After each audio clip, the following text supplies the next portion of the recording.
بسم الله الرحمن الرحيم وعبد المجيد مركله روبك ساكيتو aduu ismaxaan isleenahay ugu yaraa hal saac waa da'ayay ugu yaraado inta kale waa ka badnaa wuxuuna u badnaa dhinaca talagadooda iyo tagalyo caala iyo saa wareegaas ilaa iyo wadada iyo haddana kor buu sii wareegay ilaa iyo meesha la yiraahdo saan isleeyahay galka dhagooyin iyo kor iyo saas u sii baxay xaggaas oo aagaas xagga bariga abu naga badnaa xoogiis u badnaa laakiin laftigeeda hadda waa kaas oo maartay ugu yaraan hadda uu yaata calwa tahay hadda ka badnayn wuxuu si aad uga badan yahay meelaha kale oo naga xagga bariga naga xiga iyo xagga koonfurta naga xigo xagga talagood naga xiga ayuu nooga sii badan yahay ilaahay baa mahad iskale subxaanahu wa ta'aala ku mahadina kuwa ku shukriyana allahna ka dhigo dambigeena iyo waadkana allah ku dhaafo intaan waxaan ku darayaa marna aydna ilaawin ducada inoo bariyo dood khayr qabta ilaahay u nasiib oo dhibka Soomaali maanta haysta ka saari kana oo ilaahay taqaana oo dadka rasuulka maraysa taas ilaahay taada noogu dhiibo ilaahayna halkaas waxa adin baa ku jira moodaa adin baa wali ku sii jira meeshaas oo maartay waqooyiga waxay tahay waa waqooyi bari wey waqooyi bari markii loo fiiriyo marka magaalada yaqaan baa yaqaane waa dhulka waa laga badiyaa miyiga marka waligii waxaynan ilaawin dowlad khayr qabta ilaahay noo weydiiyey Soomaali dhib badan baa haysta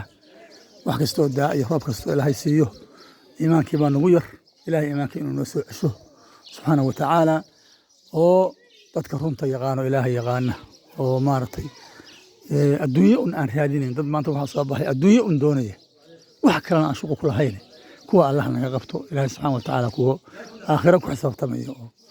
in la xolo weydiisan ku xisaabtamayo xisaab aakhira ku xisaabtamayo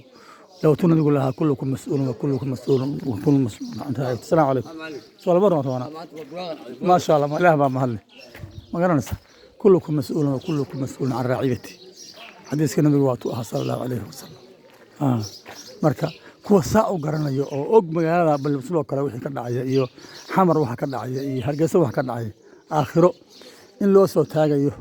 kuwa og oo ku xisaabtamayo ilaahay ka baqatada Allah nagu dhiibo oo daas saxdana markaas ay weydiisanayna oo kuwa dibkii maanta Soomaaliya soo madhay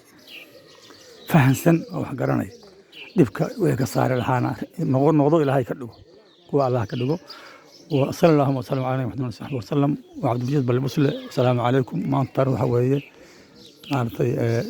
سيدي توانك ابريل لا تكون بيغان تضبيط توانك بس رمضان يكون افر بغل افرت لي صدح هجري اويا هذا ما هذا سبحانه وتعالى معادي سنسيي